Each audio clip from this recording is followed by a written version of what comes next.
Shivaya.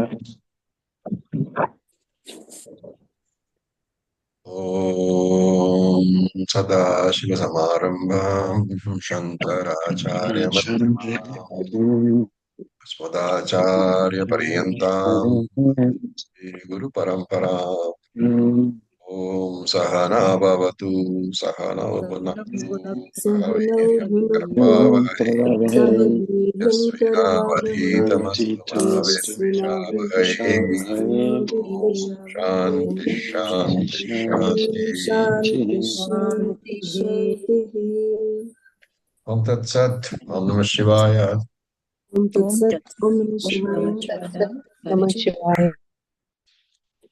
So, in the last class on last Sunday, we were talking about, we had started Shankara Bhashyam, and Shankara had pointed out that the main purpose or main way of, getting moksha was jnanam alone. There is no other way other than jnana. And then we had come across this Purva Pakshi, whom we call the Aikya Bhavika Vada, the person who says that in one Janma alone, it is possible to get moksha without coming to jnana. And what was his theory? He said that you have to do three things. First is exhaust all the prarabdha through your pleasurable and painful experiences. Second one is avoid nishedha karma, avoid prohibited karma, nishedha karma. So you will have no papam generated, and do nitya naimita karma so that pratyavaya papam is avoided. So there was a further discussion where Shankara pointed out that uh, this Sanchita karma has of many types, right? Prarabdha karma is also of several types. And therefore, given the quantity of karma available in the Sanchita basket, Prarabdha karma, of course, you will exhaust in this lifetime because that is the very glue which keeps you alive. As soon as prarabdha karma has been exhausted, the body falls. So there is no argument about that. But what about Sanchita? So Shankara pointed out that Sanchita is of various types. And therefore, it is not possible to exhaust Sanchita in this life because it has very simple reason. It has not become prarabdha. It's not available to you at all. So then the Aikya Bhavikavadi said, okay, fine. I accept that Sanchita cannot be exhausted through experiencing it. Only prarabdha can be exhausted. Then what? Then the Purvapakshi said that the Nitya Naimitya karma, when you do it, it is meant for exhausting Sanchita karma. To that, Shankara gave two arguments. One was that Nitya Naimitya karma generates what? Punyam. Therefore, it can exhaust only papam of the, even if it does so. It's a hypothetical argument.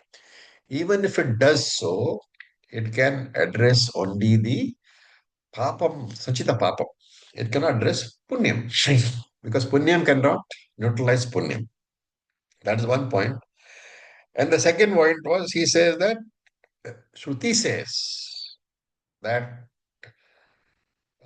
Nitya Nimitta karma is for neutralizing pratyavaya papa. And therefore, if that karma is utilized for neutralizing pratyavaya papam, it is no longer available for neutralizing sanchita karma. So, those are 2 points he made, and therefore, your argument is wrong. Then there was a third point which uh, the Aikya Bhavika Vadi had made. That was that you should avoid kamya karmas so that future punyam can be avoided. So, we had come up to this point in the last class. So, now we come to the second point. What is the second point of the Aikya Bhavikavadi? He says you should not do kamya karmas born from desire, so that future punyam can be avoided. Shankara in his commentary says that this is absurd, right?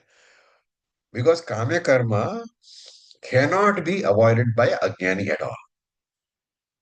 The very definition is of a Jnani is what? The one who has gone beyond desires. So the only person who can avoid Kamya Karma is a Jnani. And therefore to say that this Aikya Bhavikavadi's prescription that I should avoid Kamya Karmas, it is absurd because he is prescribing for Ajnani, which is simply not possible. And therefore Shankara says that in the absence of Jnanam, there will always be desires. Kam will also be there. Kama will always be there. And therefore, to fulfill those kamas, you have to have kamya karma. To fulfill the desires, you have to have kamya karma. So he says, and furthermore, you cannot uh, destroy the desires or exhaust the desires by simply going on fulfilling them. For one reason, that is that the stream of desires is unending. So by just exhausting desires, by fulfilling desires, those desires cannot be exhausted. There's always more. And so he says that the one who does not know that he is Brahman, does not know that he is an Atmavit, that the Atmavit does not know that he is Atma, he will always have desires. Why? Because all desires are centered on Anatma. Until you know that you are not Anatma, that you are Atma, desires will continue to be there. Mm. So here it is, we can bring up, when you say Anatma, can generally think of uh, five classifications. We have done this before also, but again I'll repeat. I will just give you the numbers, the items. I won't get into a discussion on this because this has been done earlier also. These Pancha Anatma, the five classifications for Anatma, are what? Body, mind, then your family, then your possessions, and then your profession. So I'll repeat: body, mind, family, possessions, professions. Okay, so broadly covered by Mamakara and Ahankara. And he says, for the Jnani, because he knows that he is Atma, there can be no Atma centric desires. There can be no desires based on Atma. Right? Why is it?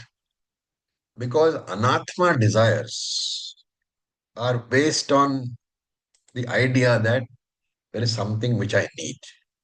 Right? It's a very important argument. When you have a desire for, let us say, a new car, the latest BMW you want, that car is different from you, and that is why you want to acquire it. You are acquiring something which is different from you. But in the case of the Atma, of course, this is for Jnani, one who knows that he is the Atma, there is no desire for acquiring because that Atma is nothing but you alone. Therefore, karma is always for acquiring karma phalam, some sort of karma phalam. And the Atma being you, yourself, cannot be a karma phalam. And so he says that Atma is always attained, in brackets, attained for the Jnani. Jnani knows his Atma, so he is always established in Atma. Where is the question of any desires arising for that Atma? Okay. Then there is a fourth point. What is the point? The discussion we had saying that if you don't do your Nitya Namita Karma, what is the result? Pratyavaya Papam. Right? You all agree? Pratyavaya Papam is arises out of omission of Nitya Naimitika Karma. So in Shastram, this is called Akarane Pratyavaya. Akarane means Nitya Naimitika Karma Akarane. not having done nitya naimittika karma, pratyavaya papam will accrue. Okay. Now, this Aikya Bhavikavadi, he also accepts this idea that if you don't do nitya naimittika karma, pratyavaya papam will come. We Vedantins also accept this idea that if you don't do nitya naimittika karma, there will be pratyavaya papa. So this is a very important idea, very important argument. So I'll give you the gist. Shankara writes a very long bhashyam on that. Now we'll take a verse from Manusmriti. Okay. So Shankara gives only the first line in his commentary. Akurvan vetam karma. Right? Akurvan vetam karma means what? If you don't do vihitam karma, mandate, vihitam is mandated by Shruti. Nitya Naimita karma is called vihitam karma because they are mandated by Shruti. So Shankara just gives the first line, but we'll take all the four lines of that particular verse. It is, for those who are interested, it is Manusmriti 11.44. Okay, so just note that down in case you want to look at it later. So the verse is Akurvan Vehitam Karma Ninditam Cha Samacharan Prasajjan Cha Indriyartheshu Naraha Patanam Richati. So I will repeat. Akurvan Vehitam Karma Ninditam Cha Samacharan Prasajjan Cha Indriyartheshu Naraha Patanam Richati. This is from Manusmriti 11.44.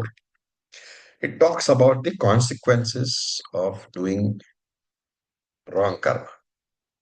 So let us look at the lines one by one. Akurvan Vetam Karma. Omitting Shruti mandated karma. So I have chosen those words very deliberately. Omitting Shruti mandated karma. So the word omitting should be carefully looked at, right? Omitting. That's the first line. Second is Ninditam cha Samacharan. Ninditam means what? Nisheda, prohibited. Samacharan means to perform. So the translation is of Ninditam cha Samacharan means performing prohibited karma. This is from the view of the karmendriyas, okay, actual performing of the action. Again, I will point you towards the word performing. That ing is there in omitting, ing is there in performing also. Why I am saying this, we'll come to that.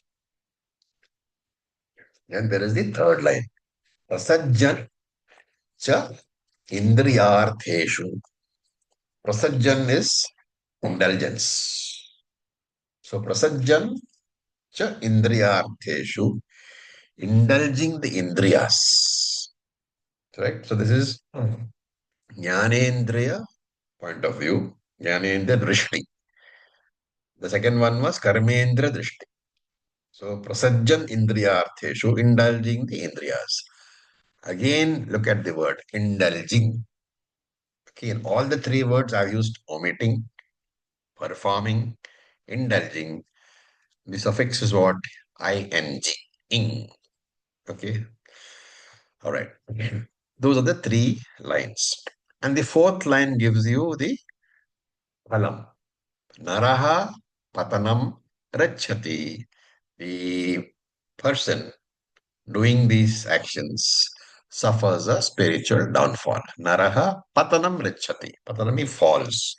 Obviously, you're talking spiritual falling. So suffers a spiritual downfall. So again, omitting Shruti mandated karma, omitting Nitya Naimitic karma, performing prohibited karma, Nisheda karma, and indulging the sense indriyas. This is Kamya karma also. Okay. What happens? You suffer a spiritual downfall. Now, Grammatically, if you look, all the three words have a suffix ing, right? I hope you remember English grammar. What is the suffix called? Continuous tense. Present continuous. Present participle, present continuous participle. Okay. Now that it indicates the continuance of an action in the present. Now that in Sanskrit grammar is called Shatru Pratyaya. So I just give the equivalence. Present participle is Shatru Pratyaya. And indulge me while I, sort of go into the grammar part. Very elementary grammar. So what is the Shatru Pratyaya? It is a word. It is a phrase which uh, is suffixed to a verb, and then the word is formed. Right? The suffix is the Shatrapratiya. In this case, ing in English. And as I said, the present particle primarily indicates the continuity of an action currently in the present. But in Sanskrit grammar, there is another usage. The Shatrapratiya can convey the meaning of cause, hetu, right? Now, for example, in the second case, in the second example we gave, suppose you complete the sentence. Performing prohibited action, the person suffers a downfall. You can see performing has become the reason, the hetu for the person's spiritual downfall. So in this case, you can also see that Shatra Pratyaya is hetu artha, acts as a reason for the downfall. So performance leads to papa, and because of papa, he falls. Similarly, there's the third one, indulging the indriyas, the person falls. Right?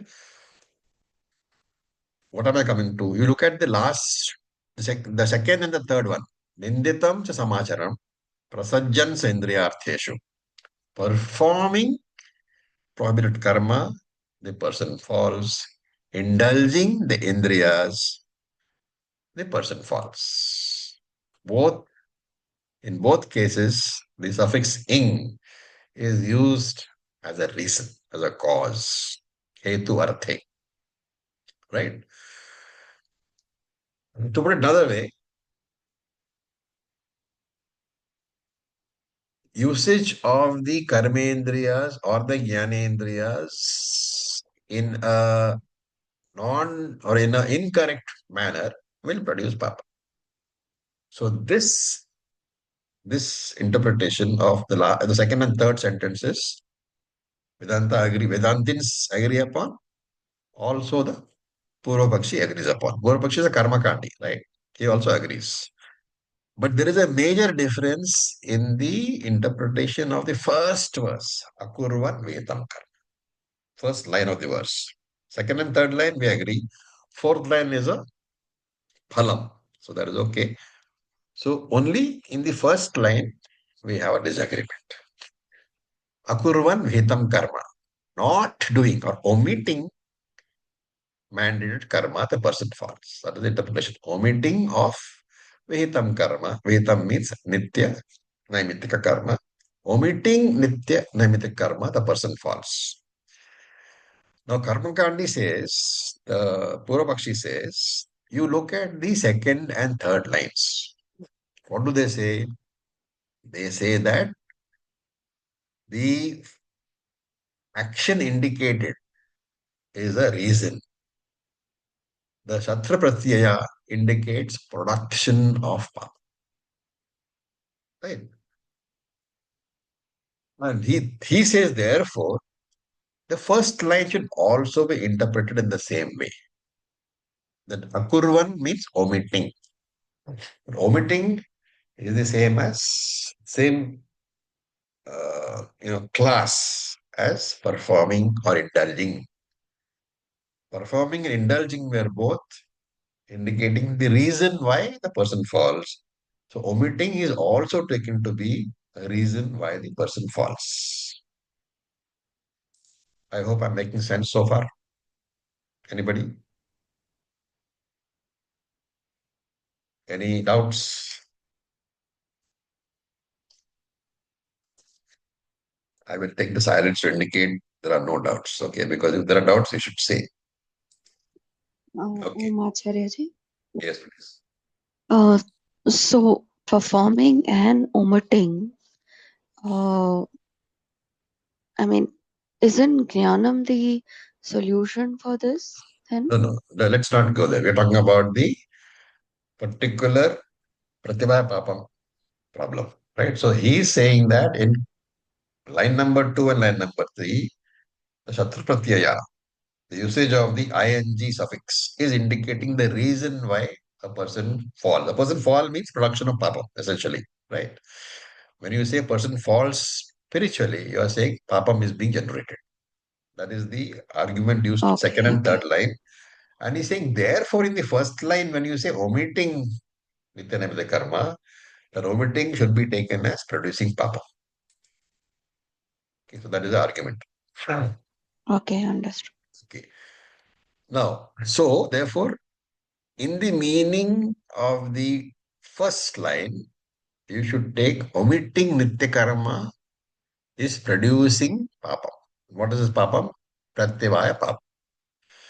So in support of that, he has given the second and third lines as the same idea. And therefore he says the same interpretation which is applicable to the second and third line, saying that the Shatra Pratyaya, the ing, is a cause for the production of papam. That same argument has to be extended to the first line also. And therefore omitting, the ing in omitting, Shatra Pratyaya, is to be taken as production of papam. This is the argument given by the Purvapakshi. Now Shankara says in his commentary, this is an absurd argument. Right? Why? Because unlike indulging and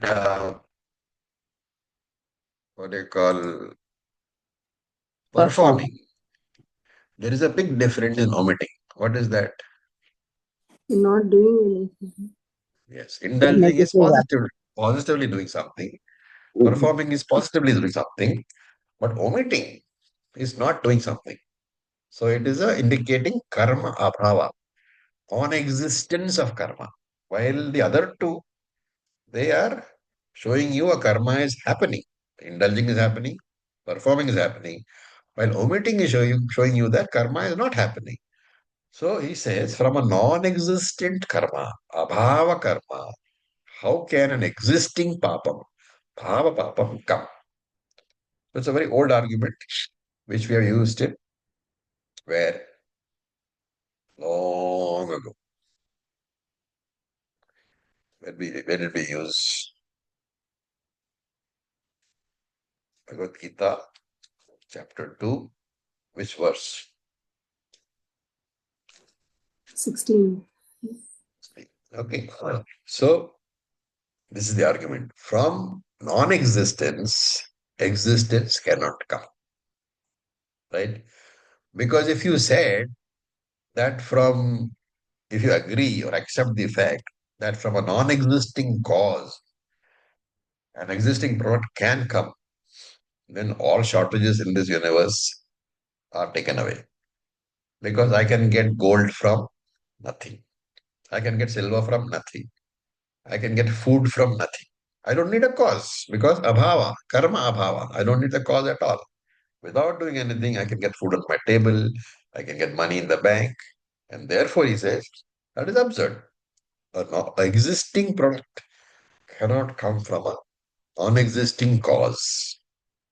And therefore, in the first pada, in the first line, you cannot extend the argument of the second and third line simply because of one reason, that the second and third line are showing positive karma. The first line is showing absence of karma. And therefore, in the first line, the Shatra Pratyaya cannot be interpreted as the producer of papa. Right. Secondly, even if apparently the language conveys that meaning, we have to remember what that every interpretation of Shruti has to be non-contradictory to Yukti, to logic. And logic is what here from non-existent cause, existing product cannot come. This is logic, which we see. The logic is borne out by pratyaksha. In this world, nothing you get without a cause. So the pratyaksha bears out that logic, and therefore Shruti cannot contradict that logic. The interpretation, therefore, has to be different. The interpretation cannot be taken as omission is the producer of papa. So, what is the interpretation? Omission has to be taken as the revealer of papa. So, the big difference. The word akarana here, omitting, has to be taken as revealer of papa. So, let us try to understand. This actually has been discussed in Bhagavad Gita also, but I am just refreshing our memories. What is the purpose of Nitya and Naimittika karma? It is meant to wash off or meant to neutralize papam. Which papam? Prarabdha papam and Agami papam. But not Sanchita papam. Because Sanchita papam is not available for neutralization in the current Janma. Right? And therefore, when I do Nitya Naimittika karma like Sandhya Vandanam, it is for emptying out this garbage can in my mind. Okay. Which is what? Which is all the prarabdha and agami papa. Right? Because nitya naimit karma, it creates punya. Now, what would happen if I don't do nitya naimit karma? The papam accumulation because of prarabdha will not be cleaned up, which would have been removed had I not done nitya naimitika karma. Right. Let us look at a very simple example. Supposing you don't dust or sweep your house for 4 days. What happens? Dust builds up. Now, you will say, it is normal to say, it is dusty because you have not swept.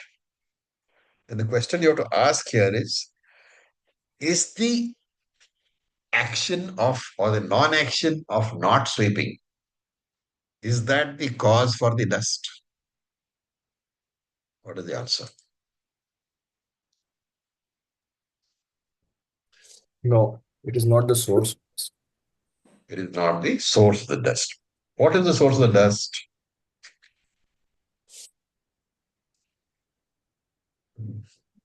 Wind blowing.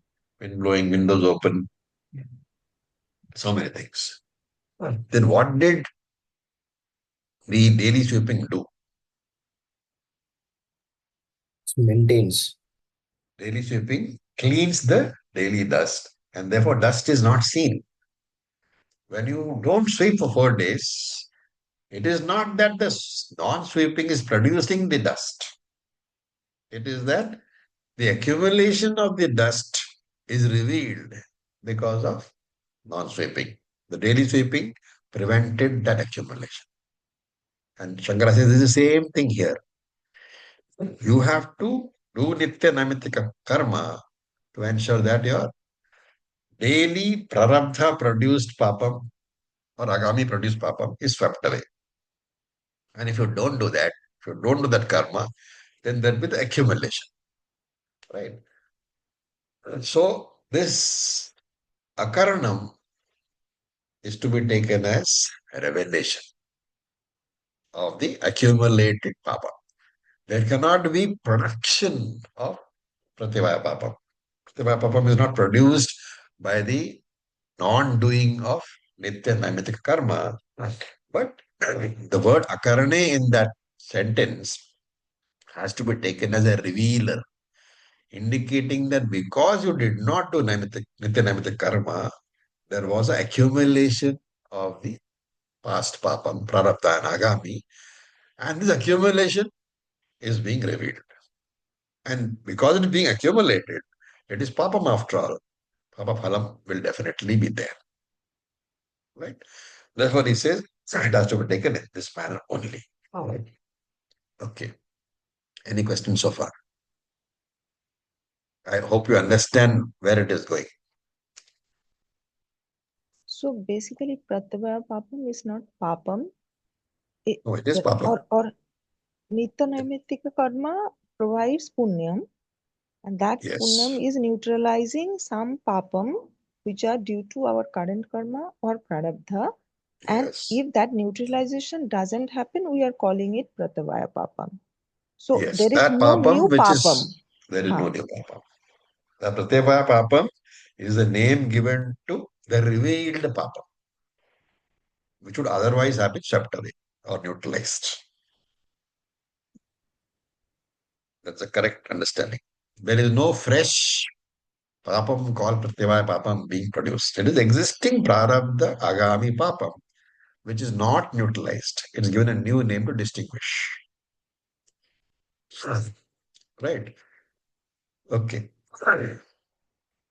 Now, Purvapakshi says, fine. Okay, I have got one more theory. He says, okay, fine. Yeah, I agree, I accept. But I've got one more theory. I say that, this is the Purvapakshi, he says that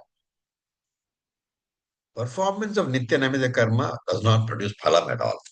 There is no karma phalam from doing Nitya Namita Karma. And Vedantin says this is not correct. Any karma has to produce results, right? That we know. There is no karma which doesn't have a corresponding karma phalam. So depending upon the intention, the karma phalam can be material, it can be spiritual. So depending whether it is kamya nitya karma, for which you are looking for more punyam, or whether it is nishkama nitya karma, where you're looking for chitta shuddhi. Right? Okay. So earlier on, or so far, we have seen two groups of Purvapakshis. The Aikya Bhavikavadi, who we have discussed and negated. Then another group was there, if you remember, where he said that there is no need to do jnana because good karma will get you to moksha, will get you to swarga, and swarga is eternal. Therefore, moksha is also eternal. And therefore, there is no need to do any jnanam at all. You just do good karma and you go to swarga, which is moksha. That's the definition he had said. The other group had said, right?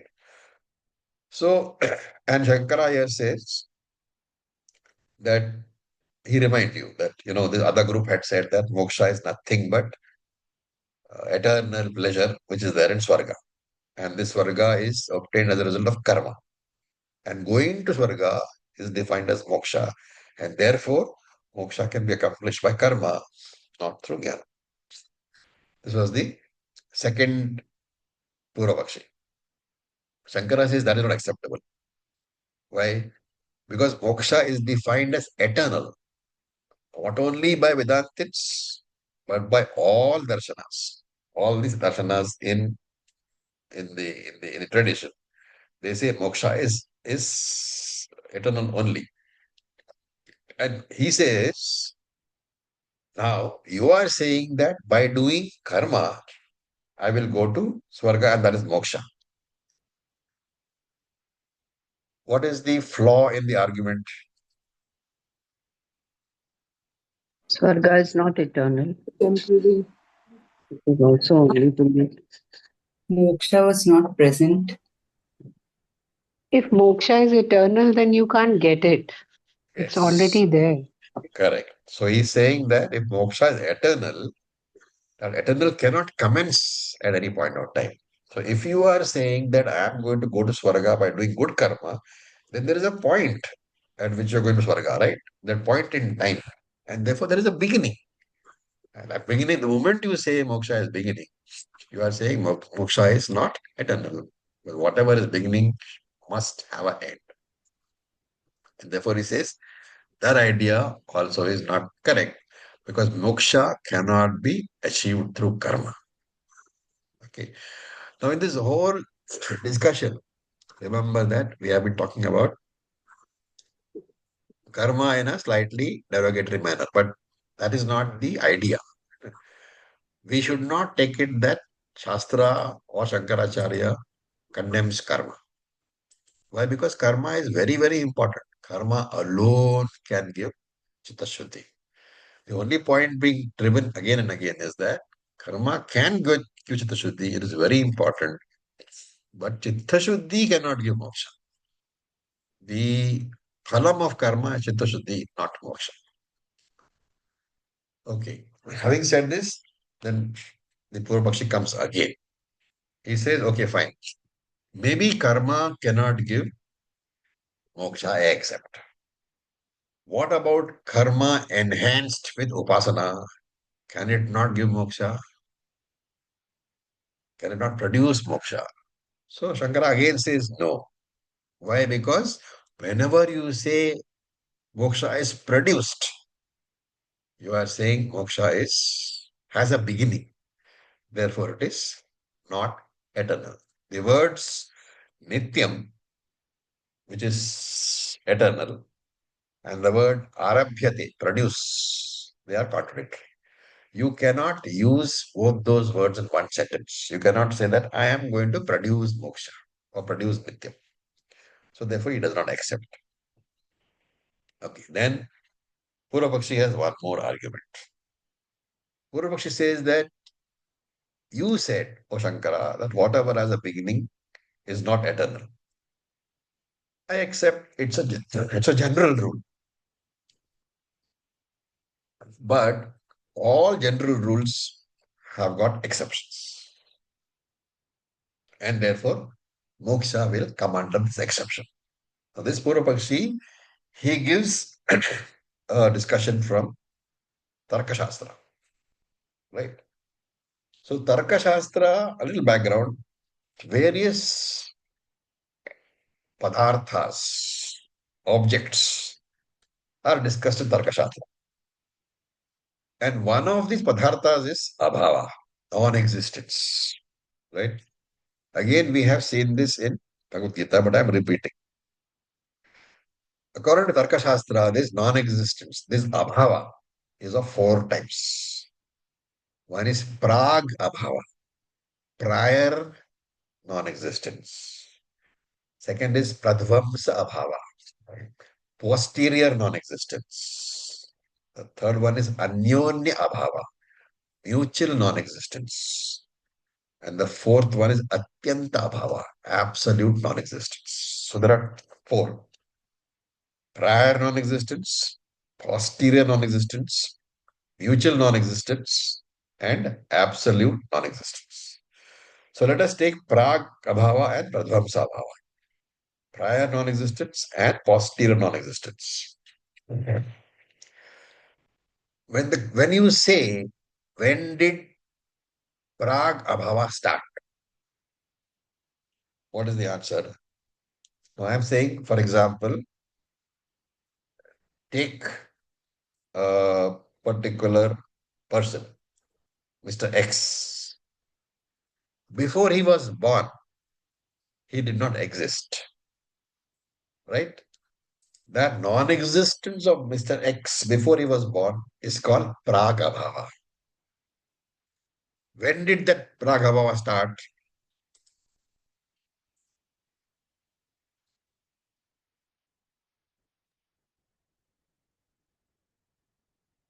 It is a part of the Atman.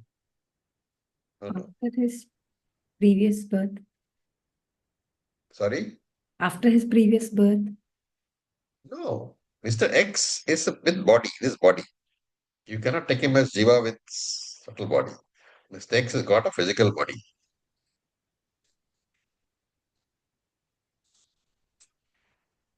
You have to say that he was never there. Won't you say that? Mr. X was never there before he was born. Either in this birth or in previous birth. Because a person is not repeated. Jiva continues to be the same. But since the prarabdha karma has been utilized for the body, this body will never come again. And therefore, you have to say that prag-abhava, that prior non-existence was always there. It is anadi. Until when does it continue? It will continue until the day the body is born. Why I am saying is that because this is the argument that Purvapakshi is using. Therefore, are we not saying that this existing body is being born from a non-existent cause? So, Pragabhava has no beginning, but it has got an end. Similarly, once this Mr. X dies, he will never be born again. So, there is posterior, post non-existence.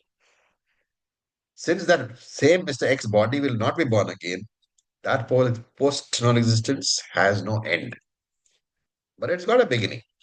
So this is the difference. Pragabhava, the prior non-existence, has no beginning, but it ends when the body is born. The post non-existence has a beginning, but it has no end. Right?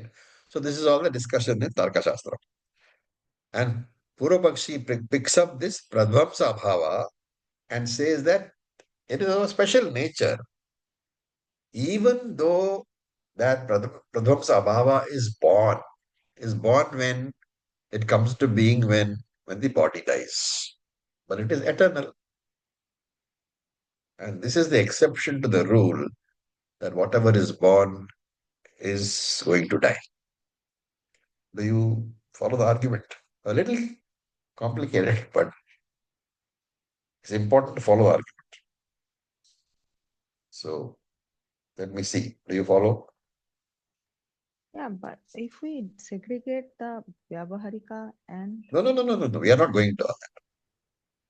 We are talking about what is being discussed, these words only. yes, Acharya, but when you were saying that the born and death, so that's only this physical body, right? We are talking Yes. about. We are talking only about physical body. But when we are saying that it doesn't have any cause, but yes, it has cause because of our prarabdha. So how can we ignore that part when we are arguing with something? We have to take the whole. One is Vyavaharika, which you can see. One is Prarabdha, which you cannot see.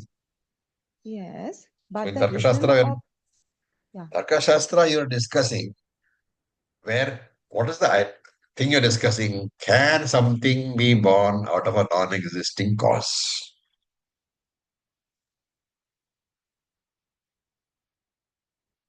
Okay, anyway, just complete the discussion Okay, and we'll see. okay, yeah. Right.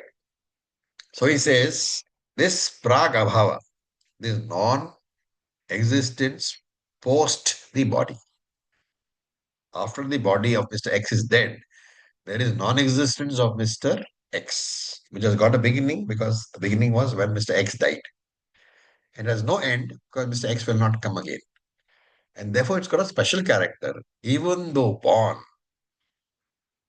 Pradvamsa Bhava is born, but it is Nitya because it will not come back again. And the Purvashi says that similar is the case with moksha. Moksha is born out of upasana plus karma, but it is Nitya. Same idea as Pradvamsa Bhava. Right? And therefore, like Pradhamsa Bhava, moksha has a beginning, but it's not end. Okay, now Shankara says, let us assume that there are four types of abhavas. Of this, you, O Purvabakshi, has taken Pradhamsa Abhava as an example of moksha, which is born but eternal. Now, Shankara says the example is wrong. Do you see where it's a very subtle idea? Pradhamsa Abhava cannot be accepted as an example for moksha. They are two different characters. What are they? Pradhamsa Abhava is a type of abhava, non-existence. But moksha is not a type of non-existence. Right? So he says, how can you use an example of non-existence to come to a conclusion about something which is existing, like moksha? Because moksha is very much existing. This is one answer he gives. Okay. And therefore your example is wrong. We can't take that. He gives another answer.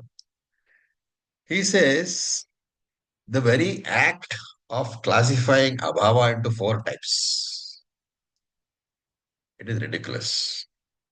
Why? Abhava means non-existence. Non-existence cannot have classifications because every classification is an attribute, an adjective. An adjective can be associated only with a noun, which is existent. Non-existence is not a noun because it doesn't exist. How can you use an attribute for a non-existing noun?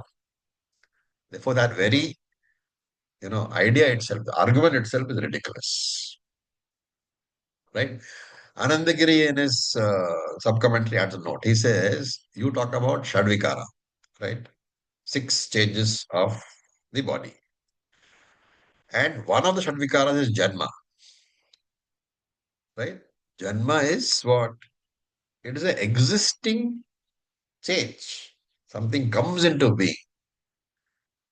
So how can the Shadvikaras, which is existing, Bhava Vikara, right?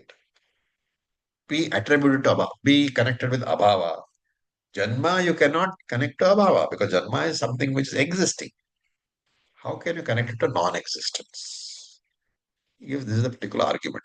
He says all these things are okay conceptually, but there is no entity called Pradvamsa Bhava or Praga Bhava. All these are concepts meant for explaining things to us. Okay, let me give an example, a more recall worldly example. Let us say that you have 3 bottles in your kitchen, right? One bottle is red. It contains, let us say, sugar. One bottle is blue. It contains, let us say,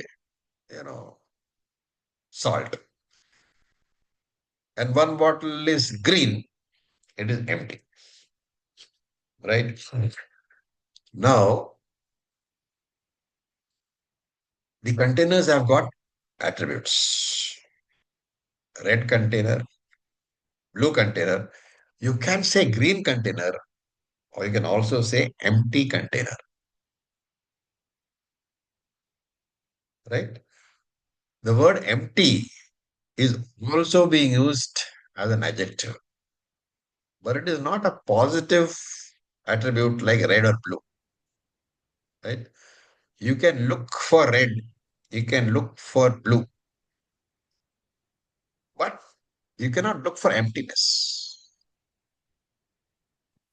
That emptiness is only a concept. It is in your mind. It is useful for discussion, but the word empty doesn't have any existence outside your mind. Are you getting the idea? So this is the same thing with Prag and Pratamsa Bhava. They are concepts useful for understanding, but they are not outside you. Right? Therefore, he has said that, for example, when we talk about existence, you can say pot exists, table exists, chair exists. By using these Namarupa, pot, chair, table, what are we doing? We are seemingly dividing existence, right? Pot existence, table existence, chair existence. Why? Because though existence is all pervading, Sat is all pervading, you are including these objects, pot, table, chair in the middle. So it seems that in between the pot and the table, nothing exists. Are you getting the idea? There is a pot here, there's a table here. Actually, existence pervades, Sat pervades. But because I'm looking at the pot and I'm looking at the table, I'm saying in between, nothing is there. Nothing means in between, existence seems to be absent. And therefore, this pot, table, chair becomes the attributes of the Sat, of the existence. And therefore, I start to count. I say table exists, chair exists, pot exists. I am getting multiple existences. However, existence is only one, and there are no attributes. The pot, table, and all, they are not attributes for existence. What we have done is we have mistaken nirguna satta, nirguna existence, as saguna satta, as existence with a particular guna, and therefore you start to count them separately. Same way, there is only one abhav, not many. Non-existence is also only one. And by giving it different names like Prag, Pradvamsa, Anyona, Atyanta, etc., you are making it seemingly dividing it to four abhavas. Therefore, Shankara says, don't give it attributes. Just like we should not give attributes like table existence, spot existence, and all that. Don't give attributes to non-existence also. Okay, therefore, there are no multiple non-existence. There is only one non-existence. There is only one existence. So when pot is born, you say birth belongs to the pot. Before pot is born, there was prior non-existence of pot. This prag abhava of pot ends when the pot is born. The birth of the pot belongs to the pot. Don't associate that with the non-existence of the pot. Prag abhava ends as soon as the pot is born. So this function of ending, you are connecting to the birth of the pot. How can you talk about function in an entity which does not exist at all? And therefore, since non-existence does not exist, it doesn't have a function. It is purely because of adhyasa. This kind of talk is purely because of adhyasa. You are transferring the birth of the pot to the non-existence prior to the birth, and then you are saying that the non-existence is ending. That is only adhyasa, right? Similarly, like when you say that sun is moving from east to west, actually what is happening is earth is rotating. The rotation of the earth you have transferred to the sun. And you say sun is moving, sun is rising, sun is setting. Similarly, when the pot ends, you are transferring the destruction of the pot to the pradvamsa bhava, the post non-existence. And you are saying the post non-existence is born. So this is what is meant by association of attributes to Atma. And therefore you count them separately. Existence has no attributes. Abhava, non-existence, cannot be associated with attributes also, right? Because once an attribute is associated, you need a existent thing. What is the final session? He says that karma, upasana, samuchaya, the karma plus upasana enhancement cannot produce moksha at all. So with this, we'll stop for today. Any questions?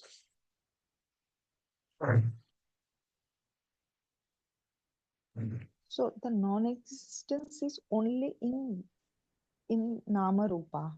It's a concept. Otherwise, there is always existence. There is no question of non-existence, right? Yeah, so you have to use the word non-existent as a concept. Yeah, to kind of to make the Nama Rupa exist. Yeah. Okay. So with this, we'll stop for today. And from the Next class, we will actually begin the Upanishad. Om Purnamadav Purnamidam Purnat Purnamudachyate Purnasya Purnamadaya Purnam Meva Vasishyate. Om Shanti Shanti Shanti. Om Tat Sat. Om Namah Shivaya. Thank you for your patience. Thank you, Ramiji. Thank you. You.